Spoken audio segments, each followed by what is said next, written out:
Hello दोस्तों, स्वागत है आप सभी का आपके अपने YouTube channel target botany classes में।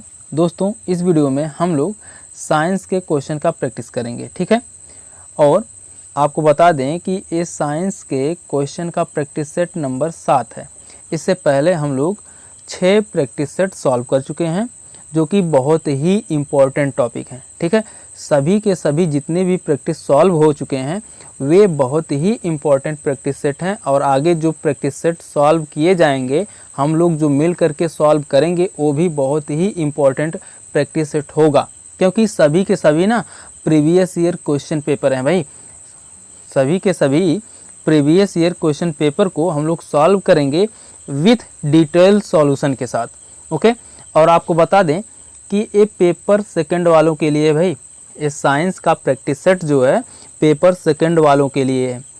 पेपर फर्स्ट वाले इसको बिल्कुल ना देखें, ठीक है।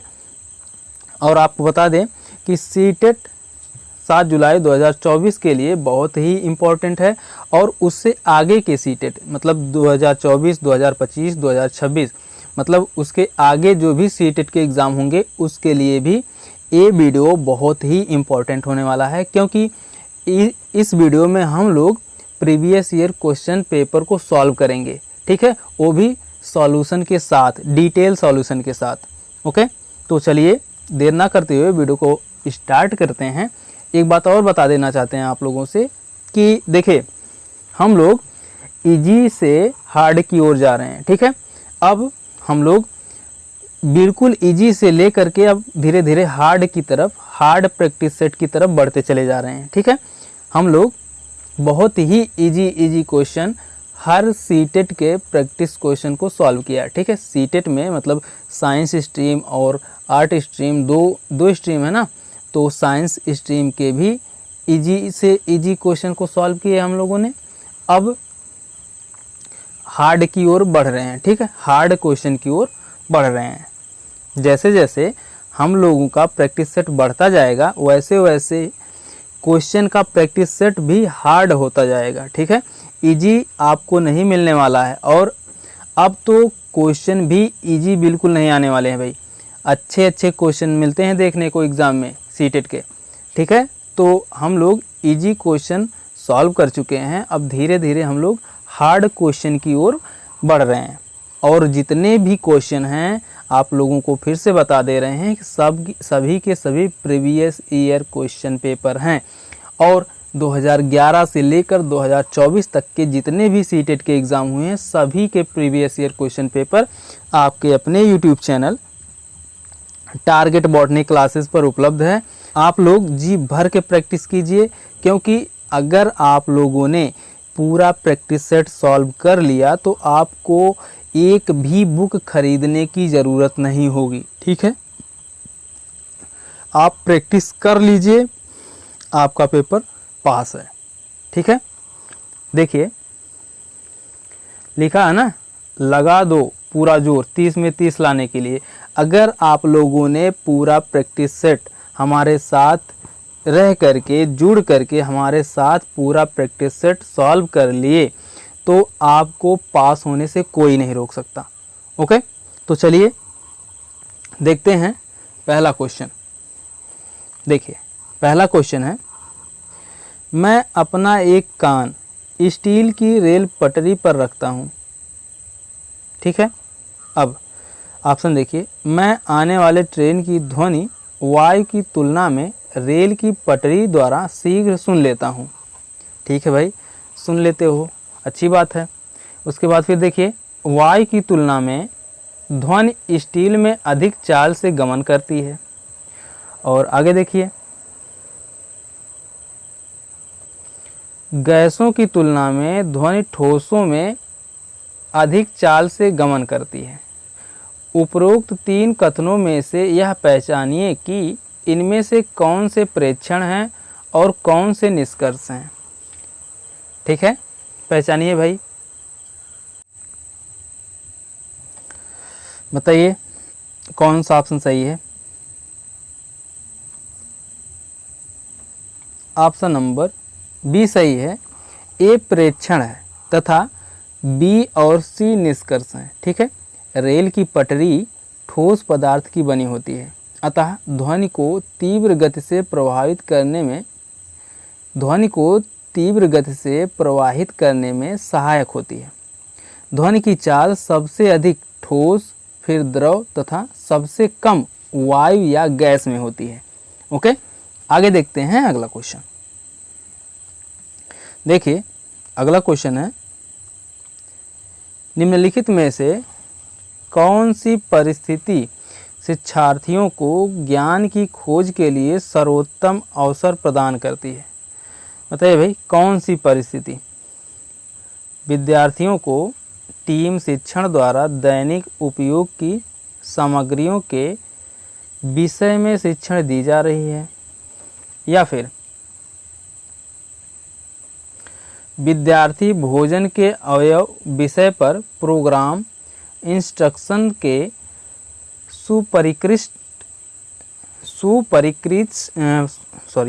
सुपरिष्कृत और विस्तृत सत्र में भाग ले रहे हैं, या फिर विद्यार्थियों को पहले आर्किमिडीज के सिद्धांत का निर्देशन दिखाया गया है और फिर विस्तृत व्याख्या की गई है, या फिर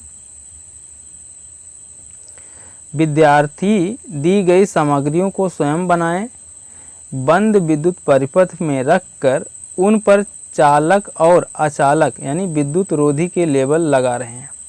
बताइए भाई, इनमें से कौन सा ऑप्शन सही है? जल्दी बताइए।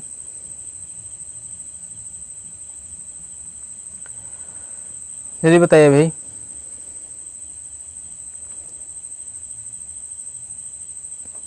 ऑप्शन नंबर डी सही है। किसी कार्य को प्रायोगिक रूप से करके सीखने की शिक्षण विधि सबसे महत्वपूर्ण है और ज्ञानवर्धक होती है, इसलिए विद्यार्थी दी गई सामग्रियों को स्वयं बनाएं तथा उसके परिपथ पर चालक तथा अचालक का लेबल लगाएं। ओके, आगे देखते हैं अगला क्वेश्चन। देखिए अगला क्वेश्चन है, निम्नलिखित प्रश्नों में से कौन सा मुक्त अंत वाला प्रश्न है? बताइए भाई, कौन सा मुक्त अंत वाला प्रश्न है? व्याख्या कीजिए कि हम सदैव चंद्रमा का एक ही पक्ष क्यों देखते हैं। ठीक है, व्याख्या कीजिए कि सदैव चंद्रमा का एक ही पक्ष हम लोग क्यों देखते हैं, या फिर चंद्रमा अपनी आकृति प्रतिदिन क्यों बदलता है, या फिर मान लीजिए यदि चंद्रमा अपना स्वयं का प्रकाश उत्सर्जित करता तो क्या तब भी इसकी कलाएं होती, या फिर दिन के समय उल्काएं दिखाई नहीं देती। कारण सहित व्याख्या कीजिए। बताइए भाई, इनमें से कौन सा ऑप्शन सही है? क्वेश्चन नंबर 23 है, ऑप्शन नंबर 3 सही है। ओके, मुक्त अंत वाले प्रश्न का तात्पर्य कि जिसका निश्चित रूप से सही व्याख्या ना दिया जा सके। इस प्रकार का तर्क विकल्प सी में है। ठीक है, क्योंकि चंद्रमा की कलाएं घटती बढ़ती रहती हैं। ओके, आगे देखते हैं अगला क्वेश्चन। देखिए, किसी आनत या तिरछे समतल पर एक गेंद के द्वारा लुढ़कते हुए तय की गई दूरी और उस आनत यानी तिरछे समतल के कोण के बीच के संबंध को एक ग्राफ बनाकर दिखाया गया है। यह निम्नलिखित में से किसका उदाहरण है? बताइए भाई, किसका उदाहरण है? परिकल्पना का, संप्रेषित करना, अनुमान लगाना, या फिर निर्वचन या व्याख्या करना। बताइए भाई, इनमें से कौन सा ऑप्शन सही है? क्वेश्चन नंबर 24 है, ऑप्शन नंबर बी सही है, संप्रेषित करना। ठीक है, शिक्षक द्वारा किसी जानकारी को चित्र या ग्राफ के माध्यम से समझाकर स्पष्ट करने की प्रक्रिया को संप्रेषण यानी कम्युनिकेशन कहते हैं। ठीक है, और इस उपयुक्त प्रश्न में भी गेंद द्वारा तय की गई दूरी एवं आनत या तिरछे समतल के कोण के बीच के संबंध को एक ग्राफ से बनाकर दिखाया गया है। ओके, आगे देखते हैं अगला क्वेश्चन। देखिए, निम्नलिखित में से कौन सा उच्च प्राथमिक स्तर पर विज्ञान शिक्षण का वांछित उद्देश्य नहीं है भाई? बताइए कौन सा ऑप्शन सही है इसमें? विज्ञान के तथ्यों और सिद्धांतों एवं इसके अनुप्रयोगों को जानना, या फिर प्राकृतिक जिज्ञासा, सौंदर्य परकता की अनुभूति तथा विज्ञान एवं प्रौद्योगिकी में सृजनात्मकता का पोषण, या फिर विज्ञान की प्रक्रियाओं और विषय वस्तुओं को याद करके उपलब्ध ज्ञान प्राप्त करना, या फिर ईमानदारी, सत्यनिष्ठा और सहयोग के मूल्यों को आत्मसात करना। बताइए भाई इनमें से कौन सा ऑप्शन सही है? बताइए। ऑप्शन नंबर सी सही है, विज्ञान की प्रक्रियाओं और विषय वस्तुओं को याद करके उपलब्ध ज्ञान प्राप्त करना। ठीक है। उच्च प्राथमिक स्तर पर विज्ञान की प्रतिक्रियाओं, ठीक है, उच्च प्राथमिक स्तर पर विज्ञान की प्रतिक्रियाओं और विषय वस्तुओं को याद करके उपलब्ध ज्ञान प्राप्त करना शिक्षण का वांछित उद्देश्य नहीं है। ओके, आगे देखते हैं अगला क्वेश्चन। देखिए, कक्षा 8 के किसी विद्यार्थी का यह कथन है कि हम पृथ्वी पर रहते हैं और यह गोल है, और यही कारण है कि कोलंबस का जहाज अपने प्रारंभिक बिंदु पर लौट आया। कक्षा 8 के विज्ञान शिक्षक के लिए इस पर प्रतिक्रिया के लिए सर्वोत्तम सलाह क्या होगी? बताइए भाई, सर्वोत्तम सलाह क्या होगी? अंतरिक्ष से लिए गए चित्रों को प्रस्तुत करके बच्चे की संकल्पना को चुनौती दीजिए और उसे यह समझने में सहायता कीजिए कि पृथ्वी की त्रिज्या कितनी अधिक बड़ी है। या फिर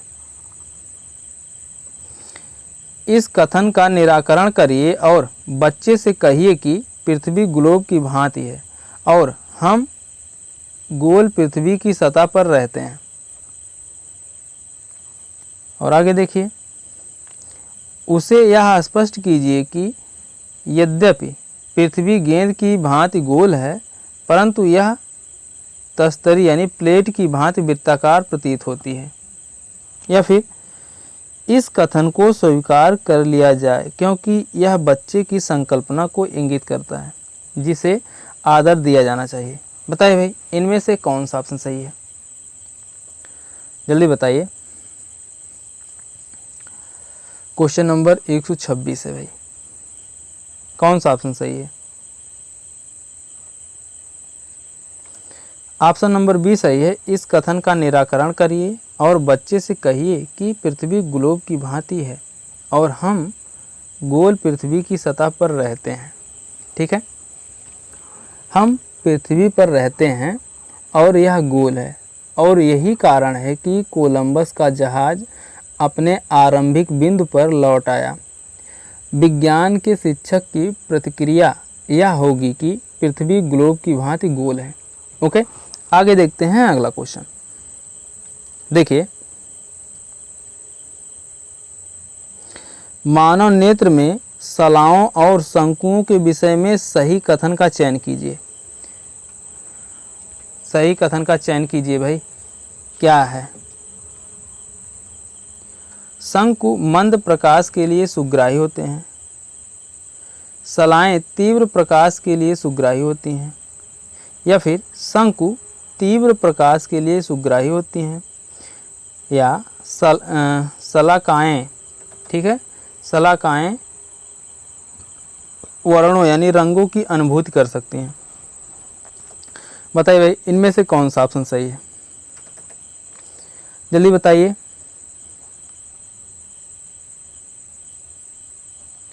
ऑप्शन नंबर सी सही है, मानव नेत्र में सलाओं और शंकु तीव्र प्रकाश के लिए सुग्राही होते हैं। ठीक है, शंकु तीव्र प्रकाश के लिए सुग्राही होते हैं। आगे देखते हैं अगला क्वेश्चन। ऑप्शन नंबर सी सही है इसमें।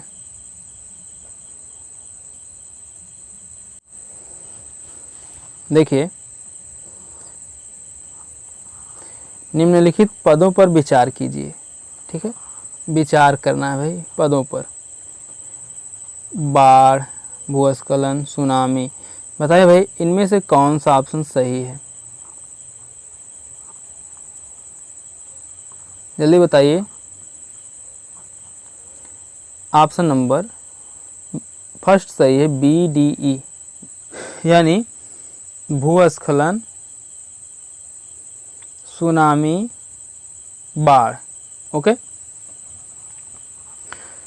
भूकंप के कारण पृथ्वी की ऊपरी सतह पर कुछ क्षण के लिए हलचल या तीव्र झटके उत्पन्न होते हैं। इस प्रकार के हलचल स्थल एवं समुद्र तल दोनों जगहों पर उत्पन्न हो सकते हैं, जिसके कारण भूस्खलन, सुनामी एवं बाढ़ जैसी प्राकृतिक आपदाओं की आने की संभावना बनी रहती है। ओके, आगे देखते हैं अगला क्वेश्चन। देखिए, कोई वस्तु 5000 हर्ट्ज पर कंपन कर रही है। उत्पन्न ध्वनि का आवर्तकाल, उत्पन्न ध्वनि का आवर्तकाल ज्ञात करना भाई। आवृत्ति आप लोग जानते हैं, आवृत्ति, आवृत्ति बोले तो फ्रीक्वेंसी एफ से प्रदर्शित करते हैं। ठीक है, आवृत्ति कितना है, 5000 हर्ट्ज। ठीक है, 1 2 3, 5000 हर्ट्ज। और आवर्तकाल, आवर्तकाल, आवर्तकाल बराबर कैपिटल टी। ठीक है, आवर्तकाल को कैपिटल टी से प्रदर्शित करते हैं। आवर्तकाल बराबर अल्फा के। ठीक है, अल्फा है भाई, समझ लीजिएगा आप लोग अल्फा के। अब देखिए फार्मूला है, आवृत्ति बराबर, ठीक है, आवृत्ति, आवृत्ति बराबर 1 बटा आवर्तकाल, आवृत्ति बराबर 1 बटा आवर्तकाल। अब 1 बटा आवर्तकाल का मतलब 1 बटा 5000 हर्ट्ज। ठीक है, 5000 हर्ट्ज। अब भाग दे दीजिए तो आपको मिलेगा 0.0002 सेकेंड। ठीक है, सेकेंड, यही आपका आंसर है। Okay, 0.0002 second, option number c सही है। आगे देखते हैं अगला क्वेश्चन। देखिए, विज्ञान शिक्षा द्वारा छात्रों में, विज्ञान शिक्षा द्वारा छात्रों में अभिव्यक्तियों, ठीक है, अभिव्यक्तियों एवं मूल्यों के विकास के मूल्यांकन के लिए निम्नलिखित में से कौन सी तकनीक सबसे अधिक उपयुक्त होगी। बताइए भाई, कौन सी तकनीक सबसे अधिक उपयुक्त होगी। कागज पेंसिल परीक्षण, अवलोकन, जांच, सूची, चेकलिस्ट, रेटिंग स्केल। बताइए भाई इनमें से कौन सा ऑप्शन सही है, जल्दी बताइए। ऑप्शन नंबर बी सही है, अवलोकन। ठीक है, विज्ञान शिक्षक द्वारा छात्रों में अभिव्यक्तियों एवं मूल्यों के विकास के मूल्यांकन के लिए अवलोकन तकनीकी सबसे अधिक उपयुक्त है, क्योंकि मनुष्य पढ़ने लिखने से अधिक देखने से सीखता है। ओके, आगे देखते हैं अगला क्वेश्चन। देखिए, अगला क्वेश्चन है, एक शिक्षक किसी अधिगम उद्देश्य को इस प्रकार बनाता है। सरल विद्युत परिपथ का उपयोग करके किसी युक्ति का निर्माण करना। ठीक है, यह अधिगम उद्देश्य नीचे दिए गए किस संज्ञानात्मक प्रक्रमण से सुमेलन करता है? बताइए भाई, किस से सुमेलन करता है? समझ, सर्जन, विश्लेषण, स्मरण। बताइए भाई, इनमें से कौन सा ऑप्शन सही है? ऑप्शन नंबर बी सही है, सृजन से। ठीक है। जब शिक्षक किसी अधिगम के उद्देश्य को इस प्रकार बनाता है कि सरल विद्युत परिपथ का उपयोग करके किसी युक्ति का निर्माण करना हो, तो इसमें शिक्षक एक नई युक्ति बनाना चाहता है जो दैनिक जीवन में काम आ सके, अर्थात सृजन संज्ञानात्मक प्रक्रम में सुमेल करता है। ओके, आगे देखते हैं अगला क्वेश्चन। देखिए, अच्छी विज्ञान शिक्षा को कुछ आधारभूत वैधता को पूरा करना चाहिए। उच्च प्राथमिक स्तर पर कक्षा 6 के पाठ्यक्रम में छाया बनने के संप्रत्यय द्वारा निम्नलिखित में से कौन सी वैधता का सर्वाधिक औचित्य से पालन होता है? बताइए भाई, प्रक्रिया का, परिवेशीय का, या संज्ञानात्मक का, या विषय वस्तु का? बताइए भाई, कौन सा ऑप्शन सही है? क्वेश्चन नंबर 32 है, ऑप्शन नंबर बी सही है, संज्ञानात्मक का। ठीक है। अच्छी विज्ञान शिक्षा के लिए कुछ आधारभूत वैधता को पूरा करना चाहिए। उच्च प्राथमिक स्तर पर कक्षा 6 के विद्यार्थी मानक रूप से इतने परिपक्व हो जाते हैं कि वे किसी तथ्य से संबंधित काल्पनिक चित्र या छाया बना सके जो छात्रों की संज्ञानात्मक क्षमता यानी कॉग्निटिव पावर को परिलक्षित करती है। ओके, आगे देखते हैं अगला क्वेश्चन। देखिए,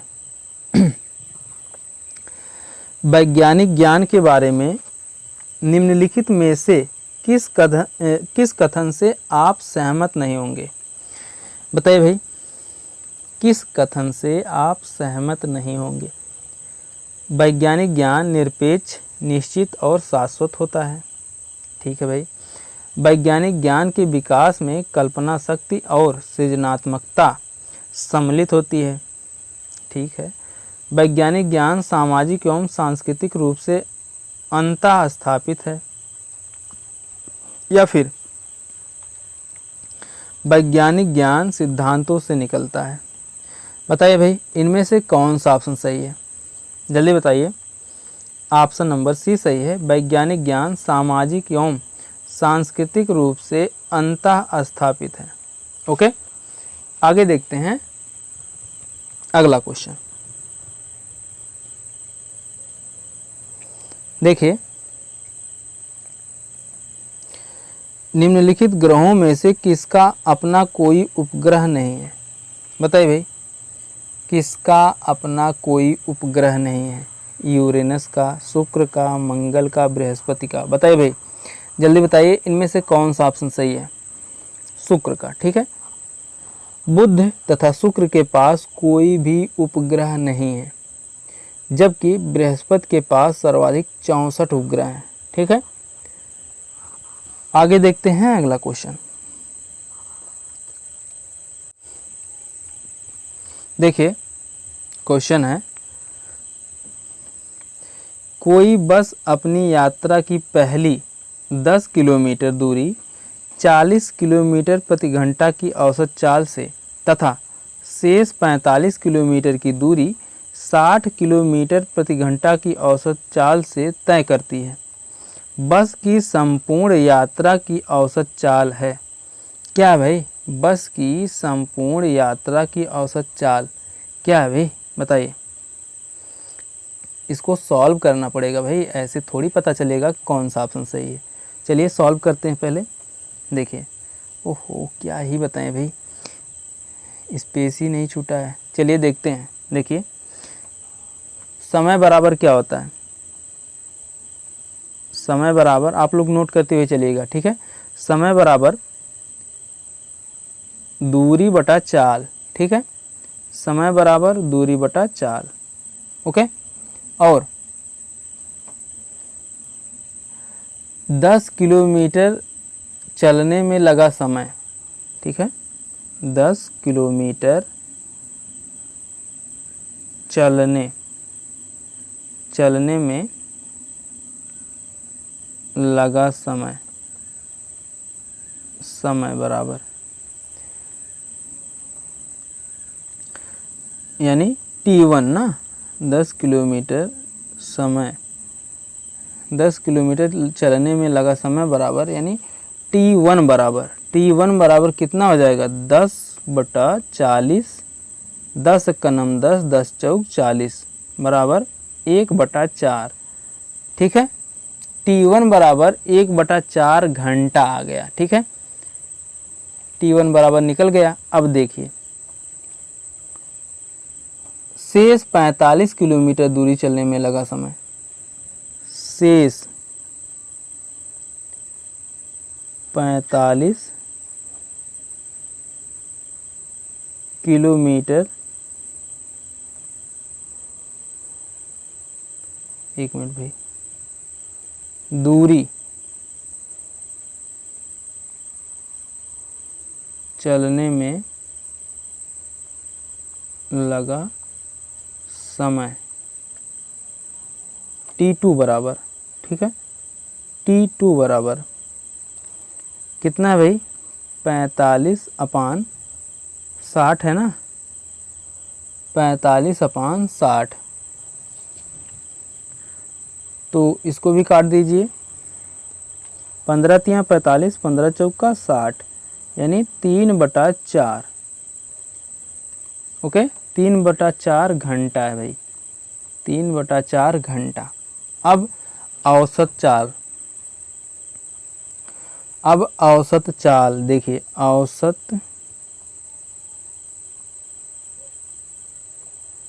औसत चाल बराबर कुल दूरी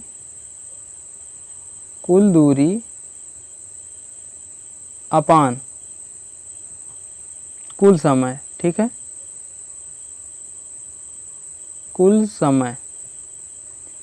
दूरी अपान कुल समय। अब चलिए फार्मूले पर रखते हैं भाई, देखिए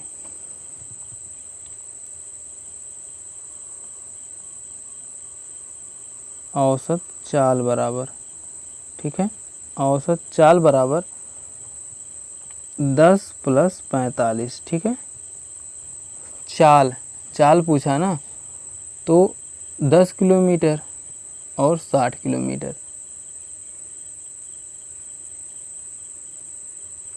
10 किलोमीटर और शेष 45 किलोमीटर अपान टाइम तो हम लोग निकाल चुके हैं ना, 1/4 + 3/4, ओके। अब आ जाएगा आपका 55/1, ठीक है, 55/1 यानी 55 किलोमीटर, ऑप्शन नंबर फर्स्ट सही है भाई, 55 किलोमीटर प्रति घंटा, यही आपका आंसर है, ऑप्शन नंबर बी, ओके। आगे देखते हैं अगला क्वेश्चन, देखिए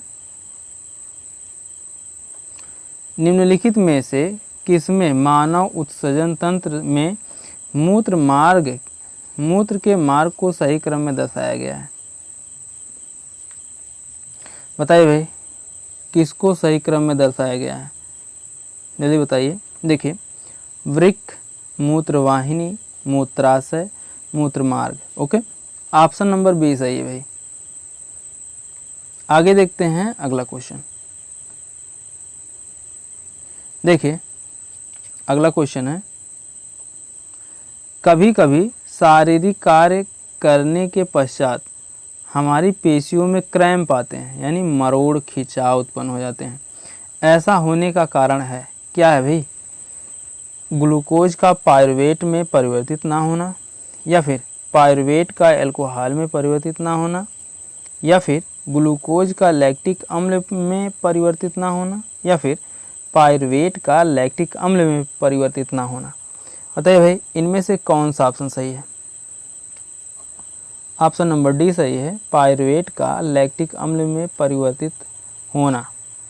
ठीक है, कार्य करने के बाद, ठीक है, कार्य करने के बाद शरीर के मांसपेशियों में क्रैम्प यानी खिंचाव आते हैं।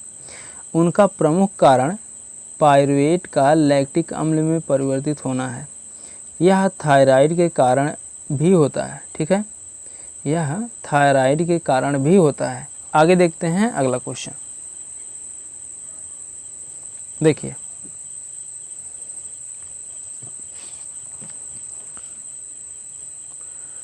पोलियो का कारण है क्या भाई? पोलियो का क्या कारण है? प्रोटोजोआ है, फफूंद है, विषाणु है या फिर बैक्टीरिया है? पोलियो किसके कारण होता है भाई?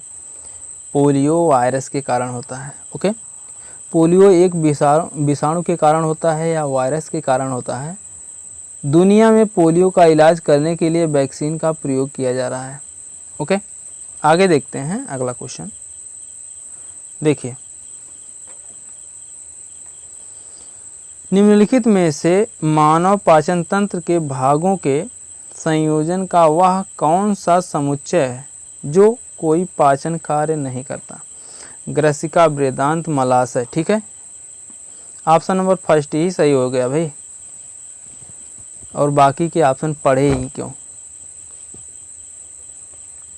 ठीक है, पाचन, ठीक, मानव पाचन तंत्र में ग्रसिका, बृहदान्त्र यानी बड़ी आंत तथा मलाशय जो कोई भी पाचन कार्य नहीं करता।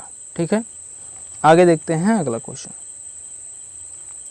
देखिए, किसी वस्तु की आभासी विवर्धित छवि बनाने के लिए निम्नलिखित में से किसका उपयोग किया जा सकता है? बताइए भाई, किसका उपयोग किया जा सकता है?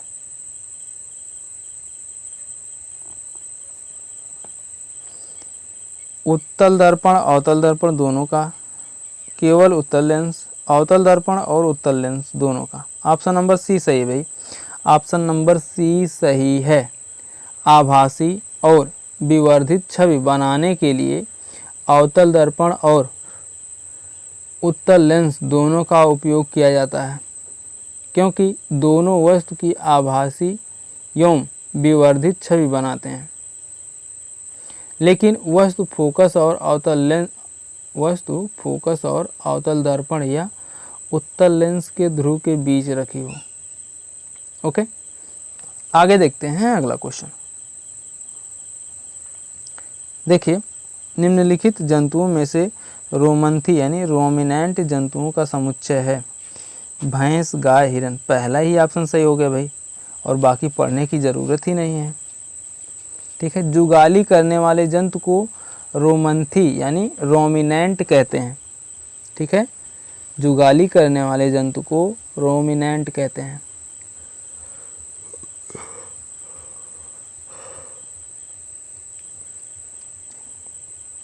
इस प्रकार के जंतु भैंस, गाय, हिरन इत्यादि होते हैं। इनके पाचन क्रिया में कुछ विशेषता पाई जाती है एवं इनके आमाशय को 4 भागों में बांटा गया है। ओके, आगे देखते हैं अगला क्वेश्चन। देखिए, दीर्घ रोम के बारे में निम्नलिखित कथनों का अध्ययन कीजिए। करिए भाई अध्ययन, क्या कहता है कथन? इनकी अत्यधिक पतली भित्तियाँ होती हैं। सही है भाई। ये अंगुली के समान उभरी हुई संरचनाएं होती हैं। ये सूक्ष्म रुधिर वाहिकाओं का जाल फैला रहता है जो सतह के निकट होता है। या फिर इनमें महीन छिद्र होते हैं जिनसे भोजन सरलता से गुजर सकता है। बताइए भाई, इनमें से कौन सा ऑप्शन सही है? जल्दी बताइए, जल्दी बताइए, इनमें से कौन सा ऑप्शन सही है? क्वेश्चन नंबर 42 है भाई, ऑप्शन नंबर सी सही है। ए, बी और सी तीनों के तीनों सही है। देखिए भाई, इनकी अत्यधिक पतली भित्तियाँ होती हैं। सही है भाई। ए अंगुली के समान उभरी हुई संरचनाएं होती हैं। ये भी सही है। इनमें सूक्ष्म रुधिर वाहिकाओं का जाल फैला रहता है जो सतह के निकट होता है, ये भी सही है भाई। ओके, इसलिए ए बी सी तीनों के तीनों सही हैं। आगे देखते हैं अगला क्वेश्चन। देखिए अगला क्वेश्चन है, निम्नलिखित खाने योग्य पौधों पर विचार कीजिए। इनमें से पौधों का ऐसा युगल चुनिए जिसमें दो या दो से अधिक खाने योग्य फल बोल रहे हैं, खाने योग्य भाग होते हैं भाई। बताइए भाई, खाने योग्य भाग केला हो गया और काशी फल हो गया, ठीक है। इनका दो या दो से अधिक खाने योग्य भाग होते हैं, ठीक है। क्वेश्चन नंबर 143 का ऑप्शन नंबर सी सही है, ए और डी। केला तथा कद्दू के दो भागों को खाया जाता है, ठीक है। केला तथा कद्दू के दो भागों को खाया जाता है। केला के पुष्प एवं फल को खाया जाता है, जबकि कद्दू के फल तथा बेल खाने के कार्य में लाया जाता है। ओके, आगे देखते हैं अगला क्वेश्चन।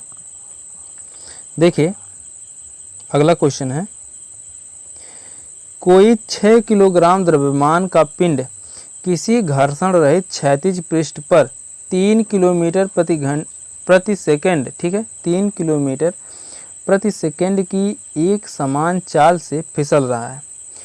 इस पिंड को इसी चाल से इसी सरल रेखा के अनुदिश गति कराने के लिए आवश्यक बल है। कितना बल है भाई? 0 न्यूटन भाई। ऑप्शन नंबर डी सही है।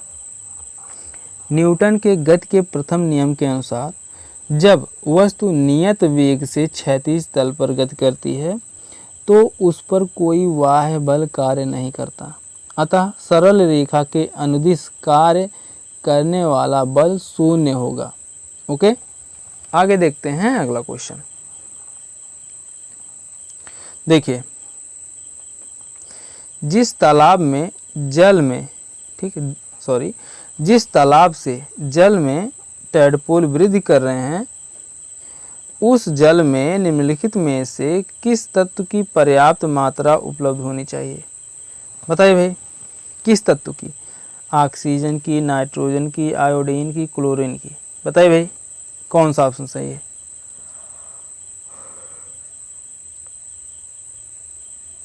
ऑप्शन नंबर बी सही है, आयोडीन की, ठीक है।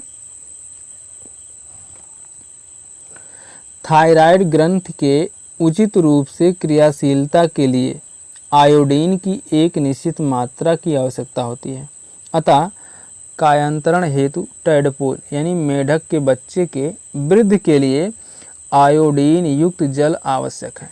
ओके, आगे देखते हैं अगला क्वेश्चन। देखिए, मानव में जनन की अवधि की घटनाओं का सही क्रम है। क्या है भाई? मानव में जनन की अवधि की घटनाओं का सही क्रम क्या है? बताइए। देखिए, युग्मक बनना, ठीक है, युग्मक बनेगा, उसके बाद उसमें निषेचन होगा, उसके बाद उस निषेचन के बाद युग्मनज बनेगा, युग्मनज से भ्रूण बनेगा, ठीक है। ऑप्शन नंबर बी सही है। मानव युग्मक, ठीक है, मानव युग्मक या गैमेट कहते हैं जिसे। मानव युग्मक में सर्वप्रथम युग्मक का निर्माण होता है जो अंडाणु या अंडाणु एवं नर शुक्राणु दोनों अलग अलग होता है, ठीक है। मानव युग्मक में सर्वप्रथम युग्मक का निर्माण होता है जो अंडाणु एवं नर शुक्राणु दोनों अलग अलग होता है।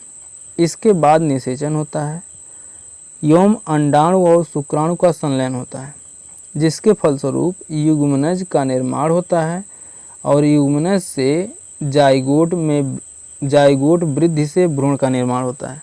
ओके, आगे देखते हैं अगला क्वेश्चन। देखिए, कोशिकाओं से संबंधित निम्नलिखित पदों पर विचार कीजिए।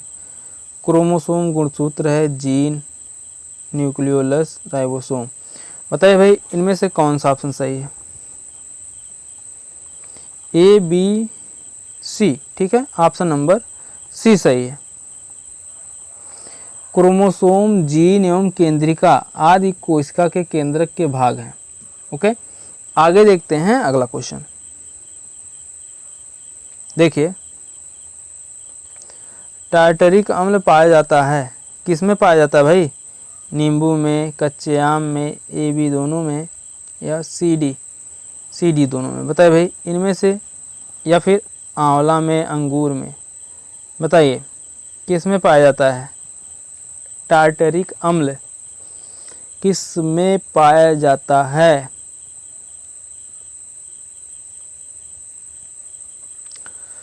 जल्दी बताइए भाई। ऑप्शन नंबर सी सही है, कच्चे आमों में और अंगूरों में, ठीक है। अंगूर में टार्टरिक अम्ल, और आंवला में साइट्रिक अम्ल, और नींबू में साइट्रिक अम्ल पाया जाता है। ओके, आगे देखते हैं अगला क्वेश्चन। देखिए, प्लास्टिक के सामान्य विशिष्ट गुण हैं। प्लास्टिक के सामान्य विशिष्ट गुण हैं, क्या है भाई? टिकाऊ, विद्युत के सुचालक, अन्ना बोल रहे हैं, अनअभिक्रियाशील। बताइए भाई, टिकाऊ, ऊष्मा के सुचालक, अनअभिक्रियाशील, या फिर ऊष्मा के सुचालक, वजन में हल्के, विद्युत के सुचालक, या फिर टिकाऊ, वजन में हल्के, अनअभिक्रियाशील? बताइए भाई, इनमें से कौन सा ऑप्शन सही है? Question number 49, option number D सही है, टिकाऊ, वजन में हल्के तथा अनअभिक्रियाशील। ओके, अच्छी प्लास्टिक के सामान्य गुण हैं, प्लास्टिक किसी भी प्रकार की क्रिया ना करे, वजन में हल्की होनी चाहिए, टिकाऊ होनी चाहिए। ओके, आगे देखते हैं अगला क्वेश्चन। देखिए, जैव विविधता के संदर्भ में निम्नलिखित कथनों पर विचार कीजिए। विचार कीजिए भाई कथन पर। यह किसी क्षेत्र में पाए जाने वाले किसी विशेष स्पीशीज के व्यक्तियों की कुल संख्या का उल्लेख करती है। यह किसी दिए गए क्षेत्र में केवल पादप जात और प्राणी जात की किसी विशेष स्पीशीज का उल्लेख करती है, या फिर यह किसी दिए गए क्षेत्र के पादप जात और प्राणी जात विभिन्न कहो विभिन्न स्पीशीज का उल्लेख करती है, या फिर यह जानवरों के लिए कृत्रिम रूप से बनाया गया एक संरक्षित क्षेत्र है। बताइए भाई, इनमें से कौन सा ऑप्शन सही है? क्वेश्चन नंबर 150, ऑप्शन नंबर केवल सी सही है। ओके, यह किसी दिए गए क्षेत्र के पादप और प्राणी जात विभिन्न स्पीशीज का उल्लेख करती है। ओके, तो दोस्तों, ये तो थे विज्ञान के 30 महत्वपूर्ण प्रैक्टिस क्वेश्चन। कमेंट करके आप लोग बताइए कि आप लोगों का कितना क्वेश्चन सही हुआ। और अब हम लोग धीरे धीरे सरल से कठिन की ओर बढ़ते चले जा रहे हैं, ठीक है। जैसे जैसे हम लोगों का प्रैक्टिस सेट बढ़ता जाएगा, वैसे वैसे हम लोग सरल से कठिन की ओर बढ़ते जाएंगे, यानी कठिन से कठिन प्रैक्टिस सेट को सॉल्व करते हुए आगे बढ़ेंगे। ओके, तो दोस्तों, वीडियो कैसी लगी कमेंट करके ज़रूर बताइएगा, और अपने मित्रों में ज़्यादा से ज़्यादा शेयर करिएगा, क्योंकि देखिए भाई, इसमें कोई कंपटीशन नहीं है, ठीक है, और परीक्षा सबको पास करनी है, इसलिए आप लोग अपने मित्रों में शेयर कर दिया करिए। ओके, तो मिलते हैं नेक्स्ट वीडियो में, तब तक के लिए जय हिंद, जय भारत, वंदे मातरम।